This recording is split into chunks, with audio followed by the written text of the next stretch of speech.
27 ans, Benoît Mathieu s'est lancé un défi hors du commun.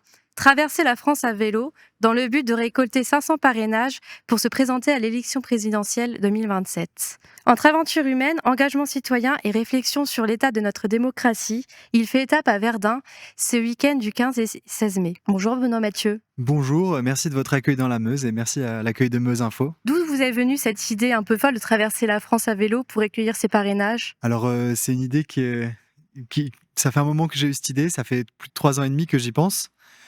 Comment c'est né, je sais pas vraiment, j'avais jamais pensé à faire de la politique avant, donc c'est venu un peu, comme ça, enfin, il y a un soir où, j'ai fait une insomnie et puis j'ai eu cette idée-là et depuis cette idée m'a jamais quitté. Donc je pense que ça vient d'une frustration, c'était à peu de temps après la réélection d'Emmanuel Macron, où il avait eu moins de 10 millions de voix, alors qu'on était 50 millions d'électeurs, donc 4/5 des Français qui n'en voulaient pas. D'un certain amour pour mon pays, d'une envie de voir les choses bouger et de me sentir qu'en fait, de sentir qu'en fait, en tant que citoyen, ben, on est complètement cadenassé dans ce système et on n'a aucune manière de faire changer les choses. On n'a aucun pouvoir sur la structure et donc une envie de vouloir changer cette structure et je me suis dit: «Ben, peut-être la façon la plus simple, paradoxalement, d'avoir un impact, ce serait d'aller, à cette quête des 500 signatures et d'essayer de médiatiser et d'avoir un impact à ce niveau-là». Et pourquoi avoir choisi le vélo comme moyen de transport plutôt qu'un autre? Alors, il y a plusieurs raisons. Le vélo, c'est un moyen de transport qui est assez lent et donc ça permet vachement les rencontres. Ça permet de visiter beaucoup plus, ça permet de rencontrer des personnes que j'aurais jamais rencontrées là, que j'ai déjà rencontrées sur le terrain. C'est moins cher aussi qu'en voiture parce que mine de rien, en plus avec le prix du carburant en ce moment, ça compte. Moi, j'ai pas un budget incroyable, hein. J'ai travaillé les 3 dernières années pour mettre de l'argent de côté et financer mon projet, mais voilà quoi. C'est un budget qui est, très, très, très raisonnable quand on regarde, par rapport aux campagnes qu'il y a. J'avais déjà un petit peu voyagé à vélo, donc je savais un peu à quoi m'attendre. J'avais déjà un peu de matériel de bivouac, j'avais déjà, un réchaud, une tente, donc voilà. J'avais déjà un petit peu du matériel et puis voilà, pour moi, c'est un mode de transport qui est, en plus d'être respectueux de la nature, assez lent. Il y a aussi le côté physique, le côté défi physique, qui m'intéressait. Donc voilà, c'est un peu plein de choses qui m'ont poussé vers le vélo. Est-ce que c'est aussi un moyen, donc vous l'avez dit, de ralentir, mais de prendre le temps d'écouter les gens et leur redonner la parole? Ouais, complètement, bah, c'est tout le principe de la démarche, de prendre le temps. J'ai rencontré des personnes incroyables. Là, il y a quelques jours, je me suis fait héberger chez un agriculteur, et c'est vrai que, ben, on n'avait pas forcément les mêmes points de vue, sur l'agriculture. Lui, c'était un céréalier, donc qui avait des très grandes parcelles, hein, on parle de plus de 400 hectares. Donc voilà, on n'avait pas forcément les mêmes, visions sur, ben, ce que devait être l'agriculture, mais ça permet aussi de se recentrer et de se dire que, ben, oui, typiquement là pour l'agriculteur, ben, on a besoin de cette agriculture-là aujourd'hui pour manger, mais lui était très bien conscient qu'il est très dépendant des énergies fossiles. On le voit avec l'augmentation du prix de l'énergie en ce moment.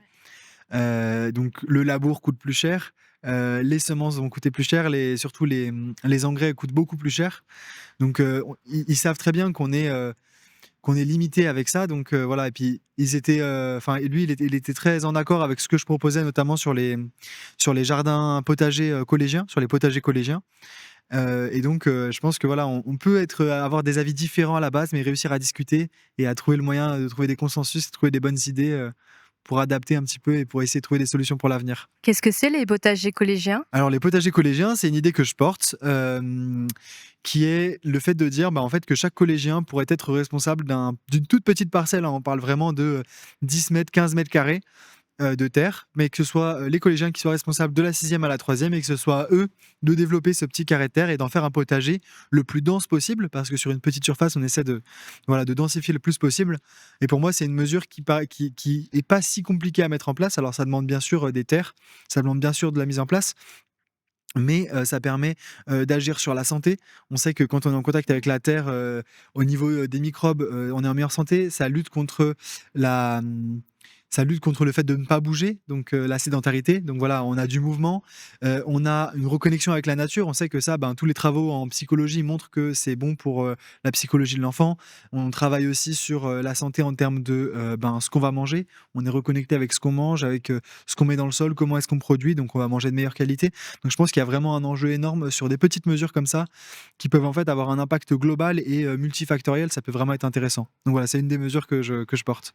Et est-ce que votre démarche répond à une volonté de remettre la politique au centre de la vie des citoyens qui peuvent se sentir parfois déconnectés de la politique qui peut jouer à Paris, par exemple? Bah oui, oui, complètement. En fait, l'idée, c'est d'aller visiter un maximum de mairies. Je vais voir que les mairies qui sont sans étiquette. Donc en fait, la plupart du temps, je passe dans des milieux ruraux ou je vais passer dans des petits villages.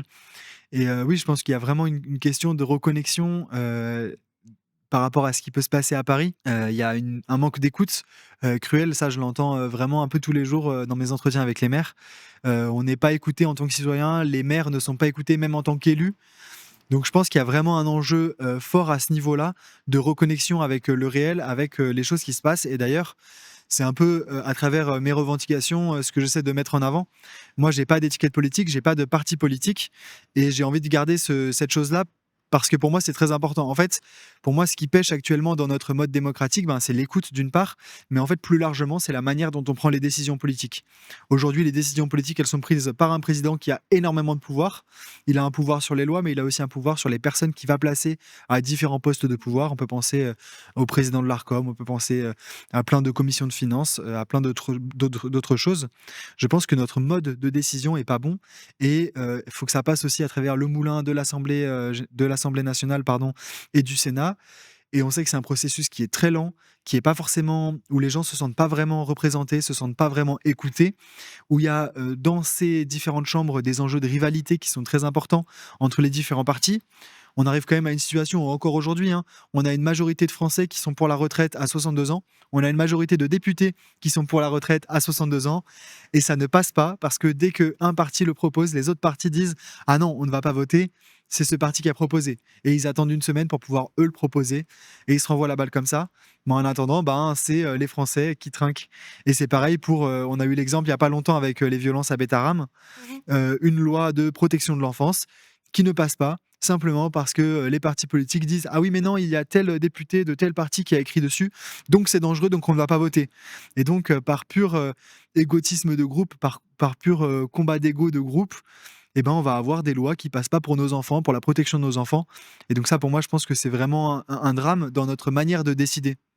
Et une dernière chose là-dessus, qui pour moi est très importante dans la manière de décider, les travaux scientifiques sur la manière de prendre des décisions, et qui se renseignent sur la meilleure manière de prendre des décisions. En fait, ce qu'ils mettent en avant, c'est vraiment qu'il faut avoir des groupes assez grands, très diversifiés, en termes d'origine sociale, en termes d'idées, en fait, et ensuite capables de faire des consensus. Et ça, on est incapable aujourd'hui dans notre assemblée de faire des consensus, et on a des gens qui sont très peu différents. Donc en fait, on a le meilleur groupe pour prendre les moins bonnes décisions quand on parle du Parlement. Voilà. J'aimerais revenir un peu sur votre parcours. Vous êtes ingénieur de formation. Quel a été votre parcours jusqu'ici? Alors c'est vrai que je suis ingénieur de formation. Moi, je suis ingénieur en agroalimentaire. À la fin de ma formation d'ingénieur, quand j'ai été diplômé, j'avais pas vraiment envie de travailler dans l'industrie agroalimentaire parce que, en l'étudiant, on voit aussi toutes les dérives qu'il peut y avoir de ce système-là. Donc j'ai fait pas mal de choses. J'ai notamment voyagé pendant plus d'un an, et ça m'a beaucoup formé. Où j'ai fait pas mal de travail physique pendant cette année-là. J'ai creusé des puits, j'ai fait de la charpente, j'ai fait de la maçonnerie. Enfin voilà, j'ai fait beaucoup de travaux physiques. Je pense que ça m'a vraiment beaucoup changé de choses dans ma façon de voir les choses et dans mon état d'esprit. Et puis sinon, les 2 dernières années, enfin les 3 dernières années, on va dire, il y a 6 mois où j'ai fait de la livraison de repas pour des personnes âgées. Donc vraiment, ça c'était super chouette. Je livrais tous les matins mes petits repas. C'était très agréable de discuter avec les anciens. Et puis ça m'a permis de bien connaître l'espace autour de chez moi, à Chauffaille, en Saône-et-Loire. Et puis ensuite, j'ai fait 2 années d'enseignement en mathématiques et en sciences. D'accord. Donc une année dans un CFA, un centre de formation apprenti avec des élèves de CAP, et une année en collège, voilà, où j'avais des élèves un peu, vu que j'étais contractuel, j'avais un peu des élèves de la 6e à la 3e, un peu, voilà, mélangés. Et à quel moment vous avez commencé à vous intéresser à la politique? Alors je pense que la politique, ça m'a toujours un petit peu intéressé, mais ça n'a pas été ma porte d'entrée. Je pense que ma porte d'entrée, ça a vraiment été au départ la science. Moi, j'étais un élève très scientifique à l'école, j'aimais beaucoup ça. J'ai été de la génération YouTube où il y avait énormément de contenu scientifique sur YouTube. Donc voilà, je pense que c'est vraiment parti de ça, et du coup, de voir en fait certaines préconisations des scientifiques dire: «En fait, on a des faits, on a fait des expériences, on sait que ça fonctionne de telle manière, on sait que ça fonctionne comme ça. La meilleure chose à faire maintenant, ce serait ça». et de voir qu'on a des politiques qui disent ah oui, c'est une bonne idée, mais on va pas faire ça, on va faire plutôt ça. Et pourquoi? Parce que je sais mieux que tout le monde. Et ça, je pense que c'est ça qui m'a un peu rendu fou au départ. Et c'est aussi pour ça que je crois beaucoup dans les conventions citoyennes, où en fait, il y a des personnes très mélangées qui viennent écouter des experts, qui viennent écouter des personnes du terrain. Et qu'en fait, on sait qu'il y a toujours des meilleures décisions qui sortent des conventions citoyennes. Donc voilà, la politique, ça m'a toujours un petit peu intéressé, mais ma porte d'entrée, ça a vraiment été par la science et par ce mode-là. Donc vous avez vraiment jamais pensé intégrer un parti politique? Non, j'ai jamais pensé à intégrer un parti politique. Et d'ailleurs, aujourd'hui, je suis plutôt à dire que la structure même du parti, c'est quelque chose qui est bloquant pour notre démocratie. C'est-à-dire que quand on est, si même moi j'avais créé un parti par exemple, et ben du coup je crée un parti avec j'ai des idées, je crée un parti selon ces idées, donc j'ai des adhérents qui payent tous les mois ou toutes les années pour ces idées-là. Ce qui veut dire que si on me montre que mes idées sont mauvaises et que j'ai eu tort, c'est très difficile pour moi de me remettre en question. Parce que déjà, c'est assez difficile de se remettre en question de manière générale. On sait que les humains, et surtout les hommes, on est assez mauvais pour se remettre en question. Mais en plus de ça, quand on a des adhérents derrière nous et qu'on a tout un groupe de personnes qui payent pour nos idées, bah, ça devient très compliqué de se remettre en question parce qu'on a une pression financière. Donc le chef ne peut pas se remettre en question dans un parti politique. Et quand on intègre un parti politique, et ça on l'a vu, il y a plein de témoignages là-dessus, hein, vous pouvez aller regarder les travaux de plein de journalistes, quand on intègre un parti politique, et ben en fait, si on ne suit pas les grandes idées du parti, il y a de grandes chances qu'on finisse par se faire jeter du parti. Il n'y a pas très longtemps, j'étais avec une mère qui a été attachée parlementaire pendant plus de 20 ans. C'était super intéressant comme discussion, on a parlé de beaucoup de choses, mais notamment, j'ai eu son témoignage sur ben, la députée qu'elle suivait, et elle me disait, bah, des fois, ma députée, elle n'a pas l'avis, elle ne partage pas l'avis du chef de parti. Et ben, elle va quand même voter pour ce qu'a dit le chef de parti, malgré son avis personnel. Et elle expliquait que sur ces dernières années où elle était attachée parlementaire, justement, sa députée, elle a été ce qu'on appelle frondeuse ou, enfin voilà, elle n'a pas obéi. Et ben, dès les prochaines élections, elle n'a pas été représentée sous la bannière du parti, donc elle a perdu ses élections. Et en fait, dès qu'on se montre ben, contre son chef de parti, ce qu'on risque, aux prochaines élections, c'est de perdre son travail, de perdre son cercle social, d'être rejeté au sein du groupe de son parti parce qu'on n'a pas obéi. Donc voilà, en fait, il y a vraiment une pression sociale interne au parti qui est très forte sur les députés, ce qui fait que même si un député change d'avis parce qu'on lui montre qu'il a tort, il ne va quand même pas voter, ce qui lui semble bon. Parce qu'il y a le poids du parti derrière. Donc c'est aussi pour ça, je pense que notre démocratie, elle fonctionne aussi mal aujourd'hui. Dans votre vie quotidienne ou professionnelle, comment ressentez-vous le poids des décisions politiques tous les jours? Ah bah dans ma vie professionnelle, c'est très concret, hein, en tant qu'enseignant. En plus, moi, j'étais au moment où Gabriel Attal a fait les groupes de niveau. Donc les groupes de niveau, pour expliquer, en fait, on prend des élèves, c'était en français, en maths, moi j'étais en maths. On prend les élèves d'une classe de maths, puis tous ceux qui ont les notes, qui ont les meilleures notes, on les met dans une classe, et tous ceux qui ont les moins bonnes notes, on les met dans une classe. Et donc ça, on sait que tous les pédagogues disent que c'est une mauvaise idée, il faut pas faire ça. Tous les profs le savent très bien que c'est une mauvaise idée. Alors il y en a quelques-uns qui sont pour, ils ont essayé, puis après ils ont compris que c'est une mauvaise idée. Pourquoi c'est une mauvaise idée? Parce que du coup, on se retrouve avec une classe d'élèves qui décide qu'elle est nulle en maths et dit, nous, de toute façon, on est nuls en maths, on est le groupe des nuls, on ne fera aucun effort. Et donc, vous perdez la moitié de vos élèves qui vont décrocher complètement leur année scolaire et ça ne va servir à rien. Vous êtes complètement contre-productif. Et en plus, dans la classe des bons élèves, vous aviez des bons éléments qui se retrouvent en fin de classe et qui disent ah oui, mais maintenant, moi, je suis dans les derniers de la classe, donc en fait, c'est que je suis pas si bon en maths. Et finalement, et puis ils vont se déprécier au fur et à mesure de l'année. Et à la fin, ils vont dire ben, finalement, les maths, c'est pas pour moi et je suis nul en maths. Donc en fait, on perd beaucoup d'élèves. Et donc, pour moi, c'est vraiment une très mauvaise décision et ça se ressent. Mais ça se ressent aussi par le fait que ben voilà, on a 30 élèves en classe, on a des méthodes de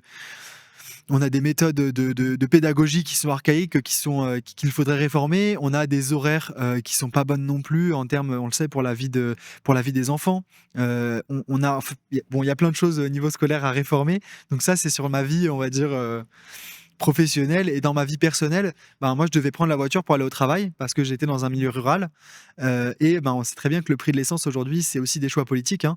Quand on sait que ben par exemple Total, une entreprise créée par l'État français, hein, qui a été privatisée ensuite, elle déclare en France des bénéfices négatifs. Enfin, quand on regarde le résultat de Total en France, le résultat net est négatif. C'est-à-dire qu'ils nous disent on perd de l'argent en France.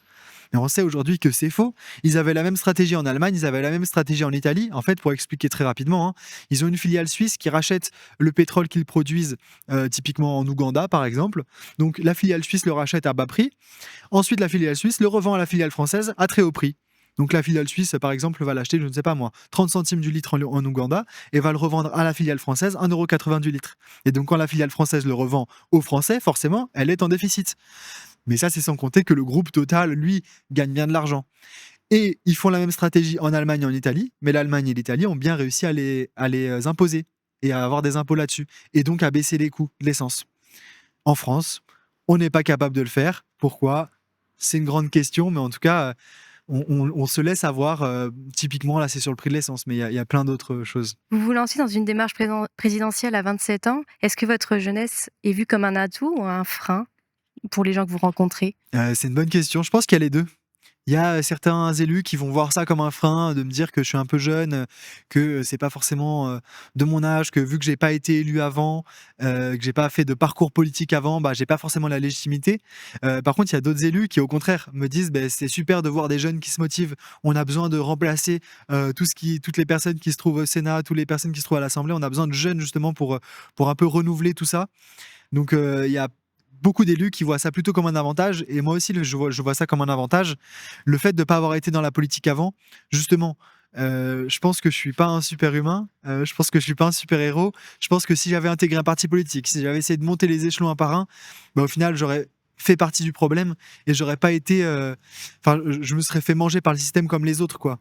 Donc voilà, je suis pas un super héros, et je pense vraiment que le fait de ne pas avoir fait de la politique avant, ça me permet d'avoir un regard vraiment extérieur à tout ça pour trouver des solutions qui sont différentes et qui peuvent être vraiment intéressantes pour la France. Selon vous, pourquoi autant de Français ont l'impression de ne plus croire en la politique? C'est une bonne question. Il y a pas mal de travaux qui ont été faits là-dessus. Moi, j'en parle un peu tous les jours avec les gens que je rencontre. Je pense qu'il y a déjà une première chose qui est la déconnexion, hein. On a une première ministre, il y a encore pas très très longtemps, qui nous disait je vous mets au défi de vivre avec moins de 5 000 € par mois.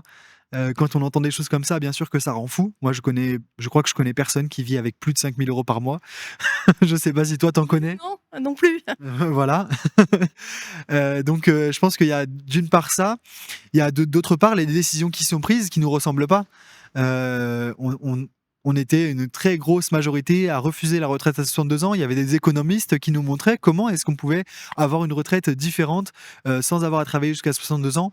On a des métiers qui sont très difficiles et on va vous dire, non, va falloir travailler jusqu'à plus tard, jusqu'à 64 ans, quand on est maçon, quand on est infirmière et qu'on doit relever des patients. J'en ai eu plusieurs là, des infirmières qui m'ont parlé de ça, qui me disent, mais moi, à 64 ans, porter le poids des patients, les porter pour aller les mettre sur leur lit, ça devient très compliqué avec l'âge. Et on a pas mal de travaux aussi, de travail, où on a une espérance de vie qui est moindre. Et donc, il y a un système qui est profondément injuste. Et donc, je pense que c'est de voir que ce système est profondément injuste, de sentir l'injustice, de sentir qu'on a notre pouvoir d'achat qui réduit d'année en année, malgré toutes les promesses qu'on va nous faire. Tout ça, ça crée une sorte d'injustice et ça rend fou, en fait. Donc, on perd complètement confiance en la politique parce qu'en plus, ils fonctionnent qu'avec des effets d'annonce. Alors, on va nous annoncer ça, on va nous annoncer ça. Oui, on va faire ça, oui, on va faire ça. Et derrière, rien n'est fait. Donc je pense qu'il y a vraiment ce côté-là qui rend dingue et qui fait perdre totale confiance en la politique, parce que il y a des effets d'annonce qui sont pas suivis, il y a des décisions qui sont prises qui nous ressemblent pas, qui vont à l'encontre de ce qu'on pourrait faire, et donc c'est énervant. Est-ce que vous avez l'impression sur votre parcours que ce désenchantement politique, je ne sais pas trop comment on peut l'appeler, touche plutôt des zones rurales isolées ou aussi bien des grandes villes? Alors c'est une bonne question. Franchement, je ne sais pas. Je pense qu'il faut savoir dire quand on sait pas, j'en sais rien. Tout ce que je sais, c'est que même moi, je partais du principe qu'on est beaucoup plus des jeunes à aller moins voter. On le sait que l'abstention chez les jeunes, c'est plus important. Et donc, je pensais que les jeunes, on était plus désabusés du système politique. Et en fait, j'ai été assez surpris de voir que en fait, même les personnes qui ont plus de 50 ans, ils sont tout aussi désabusés du système politique. Alors, ils me disent, nous, on va voter quand même parce que c'est notre devoir. Il y en a qui se sont battus pour qu'on puisse le faire, donc on va continuer à voter. Mais beaucoup n'y croient plus, en fait, et vont voter presque par dépit, par désenchantement. Et donc, je pense que, en tout cas, en termes d'âge, c'est généralisé. Maintenant, je saurais pas dire, entre le rural et la ville, quelles sont les différences, mais je pense qu'il y a des personnes qui sont dégoûtées de la politique un peu partout, quoi. Et quelles raisons ils vous donnent? Quelle raison principale? Bah, je pense que c'est un peu tout ce qu'on a évoqué avant, hein. Je pense que c'est vraiment, un côté ouais, de plus y croire, de perdre de confiance dans les institutions parce qu'on voit que nos voix ne sont pas écoutées, qu'on a vraiment, nous, en tant que citoyens, aucun impact. Alors qu'en plus, on a des pays, la Suisse juste à côté, ils ont des votations tous les 3 mois, je crois. Enfin, très régulièrement, en tout cas, ils ont des votations et ils votent pour des lois concrètes. C'est-à-dire que concrètement, ils vont voter sur des choses. Et ça, c'est super intéressant parce que quand on a un débat, nous, en politique en France, je peux avoir un débat politique avec mes amis, ça sert à rien.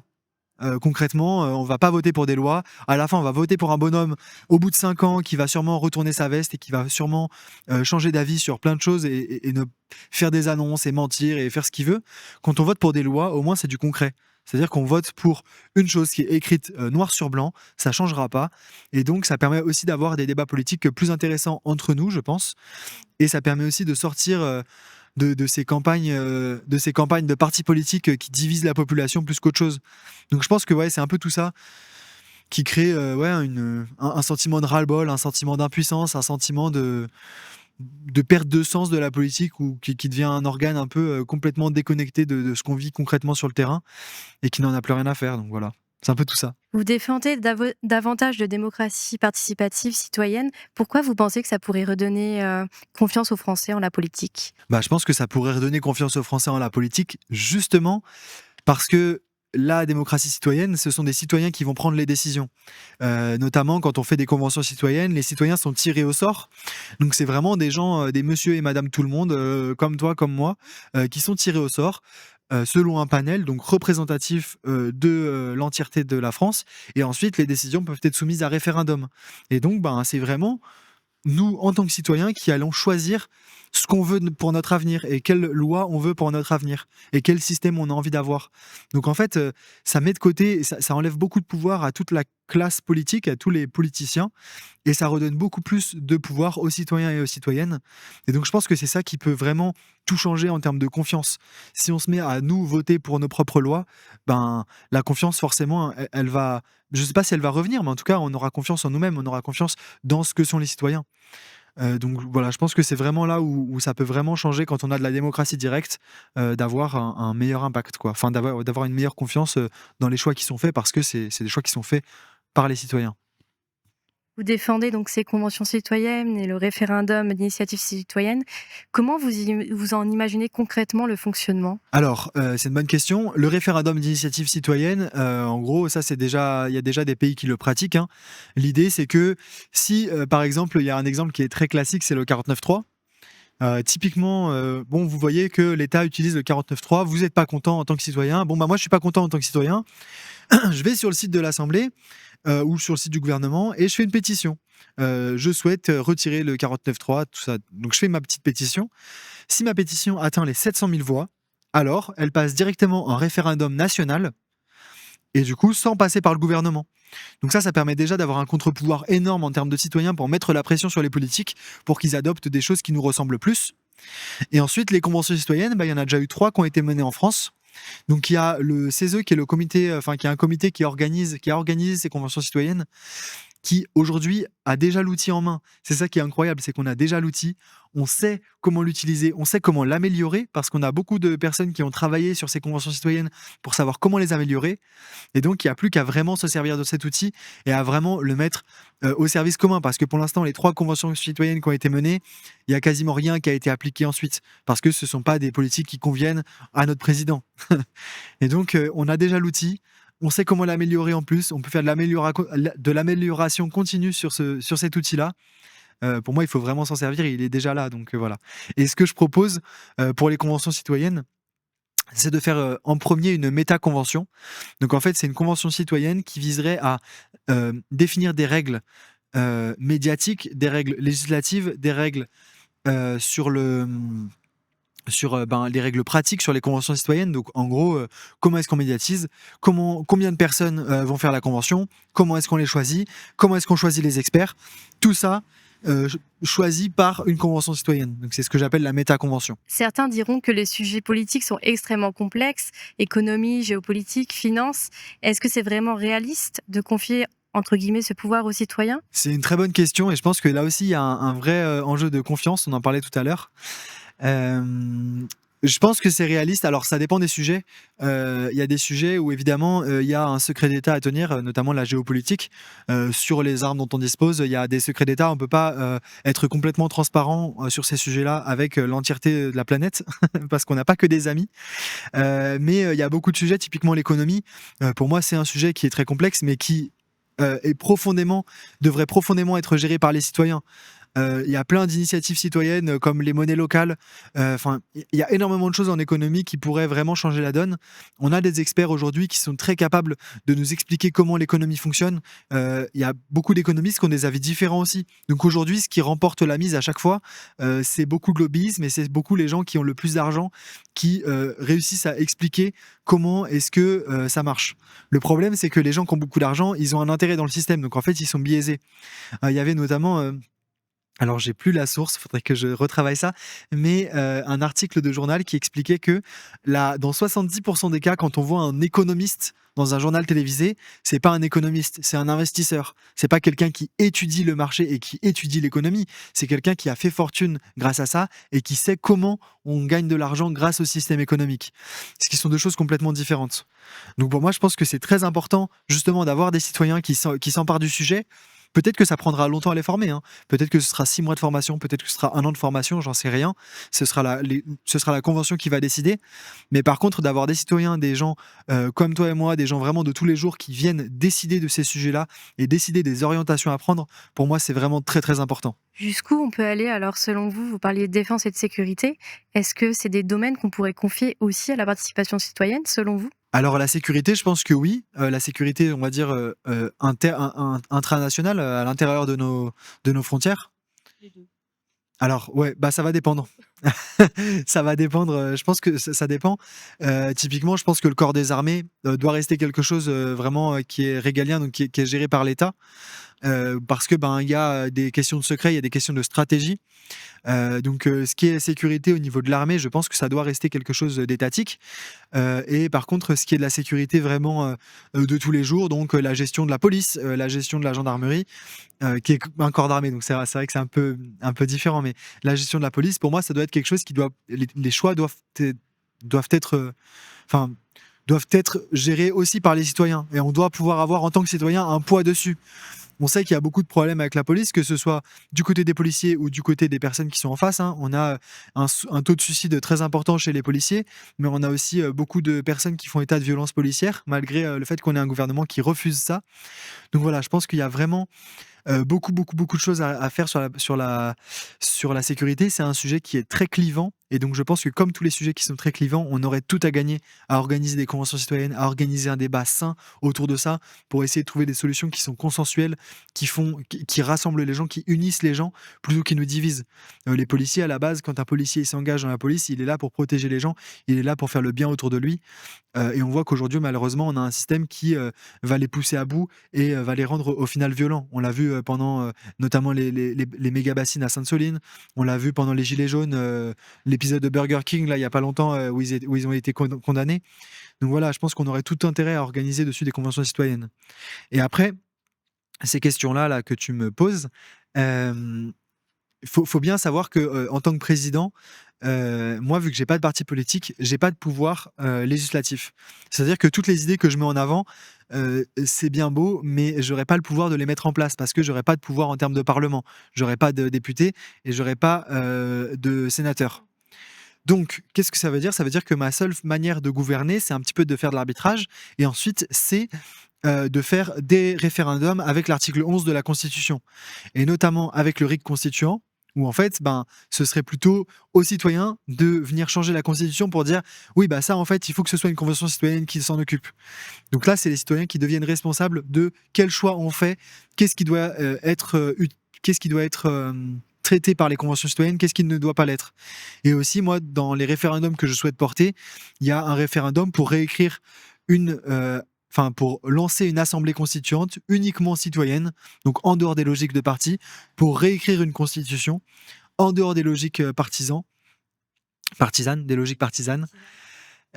Voilà, et pour vraiment, parce que le RIC constituant, c'est très intéressant, mais on risque à la fin d'avoir quelque chose qui n'est pas forcément cohérent, puisqu'on fait des petites modifications une par une. Là où une assemblée citoyenne, pour moi, c'est vraiment intéressant parce qu'on peut reconstruire un système de A à Z et essayer d'avoir un ensemble qui est cohérent. Donc voilà, c'est deux choses qui sont complémentaires, mais c'est important de revenir là-dessus parce que moi, j'ai pas le savoir. J'ai des idées, mais je sais très bien que mes idées, elles sont forcément biaisées parce que je viens de quelque part. J'ai une histoire avant moi, j'ai passé beaucoup de choses dans ma vie, donc mes idées, elles vont être en quelque sorte biaisées. Donc c'est très important de dire que oui, mais la responsabilité, en fait, elle incombe à l'ensemble des citoyens quand on est dans une démocratie directe, avec notamment un RIC constituant. On peut venir directement modifier en tant que citoyen l'ensemble des règles qui nous dirigent. Parler du RIC constituant, de démocratie participative, peut-être de nouvelles républiques, que sais-je. Est-ce que vous avez pioché certaines de vos idées dans d'autres partis ou mouvements politiques? Il y a des choses qu'on retrouve, qu'on a vues par exemple au moment des Gilets jaunes. Est-ce que c'est des choses qui vous ont inspiré? Oui, bah clairement, je pense que les revendications des Gilets jaunes, c'est quelque chose qui m'a inspiré. En fait, ça, pour moi, ça a donné un peu un vent nouveau sur la démocratie, de dire, bah, en fait, on peut faire de la démocratie autrement. Et ça, je trouve ça vraiment intéressant. Donc oui, hein, c'est à l'origine des Gilets jaunes qu'il y a eu la demande pour le RIC constituant. C'est à l'origine des Gilets jaunes qu'il y a eu la demande pour les conventions citoyennes, notamment la Convention citoyenne sur le climat. Donc je pense que les Gilets jaunes, ça a été vraiment un mouvement de contestation qui était très intéressant parce qu'il n'y avait pas de chef. C'était un peu spontané, c'était très mélangé en termes de classe de population, en termes de provenance des gens. Il y avait des gens de la ville, il y avait des gens de la campagne, c'était un peu mélangé. Donc je pense que. Et puis il y avait des discussions. Alors la télé nous a montré pas toujours des choses très élogieuses à propos des Gilets jaunes, hein. On nous a beaucoup montré la violence, on nous a beaucoup montré les affrontements avec la police. On nous a beaucoup moins montré ce qui se passait en termes de discussion démocratique, les agoras qu'il y a eu, les assemblées qu'il y a eu sur quel choix démocratique on veut pour notre futur. Et ça, je pense que c'est vraiment dommage que nos médias se soient concentrés sur le négatif et nous aient pas montré tout le positif de ce mouvement-là. Donc vraiment, je pense que oui, il y a une partie de mon inspiration qui vient de ce qui s'est passé à ce moment-là. Ouais. Je vous remercie. Je vais parler un peu de votre aventure physique à vélo. Comment vous êtes préparé à cette aventure et comment vous le vivez aujourd'hui? Ça fait maintenant combien de jours que vous êtes parti? Alors, c'est mon 47e jour aujourd'hui là que je suis parti. Euh, ouais, ça fait déjà un petit peu, mais c'est encore le début, hein. J'ai 360 jours à tenir, donc voilà. Alors, comment je me suis préparé? J'ai fait pas mal de sport. Enfin, je suis assez sportif de base, hein. J'ai fait plus de 10 ans de rugby. Ces dernières années, je faisais pas mal de badminton, de la natation. J'ai fait 400 km de marche cet été. Voilà, j'ai fait pas mal de choses. J'ai fait aussi pas mal de renforcement musculaire, notamment sur les ligaments pour éviter d'avoir des problèmes. Et comment je le vis aujourd'hui? Bah, plutôt bien. Je sens plus trop les courbatures sur les jambes. Je commence à être vraiment en bonne forme. Là, tout à l'heure, je suis passé à Douaumont, du coup. Je suis allé voilà, donc je suis monté par les côtes un peu raides pour aller à Douaumont. Donc je le sens bien. Je me sens en forme. Je pense que le fait de bouger tous les jours, ben, ça participe aussi à avoir une certaine force. Enfin, on se sent bien, quoi. Je me sens bien dans mes baskets et bien sur mon vélo. Qu'est-ce que vous avez déjà découvert humainement tout au long de votre voyage ou votre périple? Et qu'est-ce que vous espérez encore découvrir? Ah, ça, c'est une sacrée question. Ce que j'ai découvert humainement, je pense que c'est l'accueil des gens. J'ai pas mal été accueilli en fait quand j'arrive dans un village et que je dois dormir dans le coin et qu'il y a pas de camping. Généralement, je demande à poser ma tente dans un jardin. Et ben, pas mal de fois, j'ai été invité à dîner, j'ai été invité à manger. J'ai beaucoup pu discuter du coup avec les gens que je rencontrais. Et les gens sont quand même. Il y a une hospitalité en France qui est importante, malgré encore une fois ce qu'on veut nous faire croire à la télé. Beaucoup de gens sont très accueillants et donc ça fait vraiment plaisir. Ce que j'ai découvert, c'est que ben, tout le monde est en colère contre le système et que ça paraît dingue, mais vraiment, je pense qu'il y a vraiment un consensus là-dessus que le système est défaillant. Alors maintenant, après, il y en a qui pensent qu'il n'y a pas de meilleure solution. Moi, je pense qu'il y a, il y a vraiment des meilleures solutions, mais voilà. Je pense que ouais, c'est vraiment l'accueil que je vais retenir le plus important. Et ce que je souhaite encore découvrir, je pense qu'il y a encore beaucoup de gens de corps de métier que j'ai pas rencontrés, de témoignages que j'ai pas eu. Donc je pense que chaque rencontre, que je vais avoir va continuer à enrichir, mon vécu pour, pouvoir nourrir ce projet et pour pouvoir le porter, jusqu'au bout et pouvoir essayer d'avoir aussi, un état des lieux de ce qui se passe en France et des revendications, des Français pour, adapter au mieux, mon projet politique avec, ce qui est demandé, sur le terrain. Et est-ce que cette aventure vous transforme personnellement? Oui, je pense que je pense que c'est transformant, hein, comme toute aventure, là je pars, 1 an loin de chez moi, loin de mes amis, loin de ma famille, donc il y a vraiment quelque chose de transformant là-dessus forcément. J'ai dû m'improviser, influenceur sur les réseaux. Voilà, j'avais jamais été sur les réseaux sociaux avant, donc c'est un peu nouveau pour moi. Donc j'apprends énormément de choses, même aller à la rencontre des gens, c'est de plus en plus facile. Le dialogue avec les maires est de plus en plus facile, donc je pense que j'apprends beaucoup. Ouais, c'est transformant. Je pense que c'est encore un peu tôt pour savoir vraiment, pour avoir assez de recul, pour comprendre vraiment ce qui change en moi, mais je sens qu'il y a beaucoup de choses qui changent. Même au niveau émotionnel, il y a des hauts et des bas, mais ça se stabilise, donc ouais, il y a vraiment beaucoup de changements qui se passent, donc c'est intéressant. Pour conclure, si vous deviez résumer votre démarche en quelques mots, auprès des Français, qui nous écoutent, qu'est-ce que vous leur diriez? Et ben, je leur dirais que je m'appelle Benoît Mathieu, que je parcours la France à vélo pour essayer d'obtenir les 500 parrainages pour être candidat aux élections présidentielles, que, je pédale tous les jours, que je donne, mon meilleur pour essayer d'avoir, un monde qui soit un peu meilleur et des meilleures décisions qui soient prises, dans le monde politique. Et si au bout du compte, vous n'obteniez pas les 500 signatures, est-ce que ce serait un échec pour vous? Ou vous seriez tout de même content de cette aventure? Non, même si j'obtiens pas les 500 signatures, je serais très content, je regrette rien actuellement et je sais pas si je considérerais ça comme un échec. Il y aura une petite part d'échec, mais je pense que c'est un bon moyen d'apprendre, c'est un bon moyen d'apprendre dans la vie. Donc voilà, c'est pas dramatique si j'ai pas les 500 signatures. Maintenant, je pense que ça serait vraiment, un vraiment bon message à envoyer, à nos politiques. Si je pouvais avoir ces 500 signatures, ça pourrait vraiment me donner une tribune pour aller, pousser ces revendications-là, pousser une politique plus proche du terrain. Donc heu, donc voilà, je pense que c'est pas grave si je les ai pas, mais ce serait vraiment bien que je les ai quand même. Justement, est-ce que vous allez rencontrer le maire de Verdun? Alors non, j'ai pas prévu de rencontrer le maire de Verdun. En fait, mon parcours, je le fais uniquement avec des mairies qui sont sans étiquette, donc qui ont pas de parti politique, hein.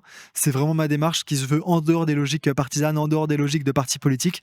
Donc, le maire de Verdun, je ne le verrai pas parce qu'il a une étiquette, je sais même pas laquelle, puisqu'il ne figure pas sur ma liste. Mais voilà, en tout cas, je ne le rencontrerai pas. Je vous remercie, d'avoir répondu à mes questions et on vous souhaite beaucoup de bonheur, dans ce périple.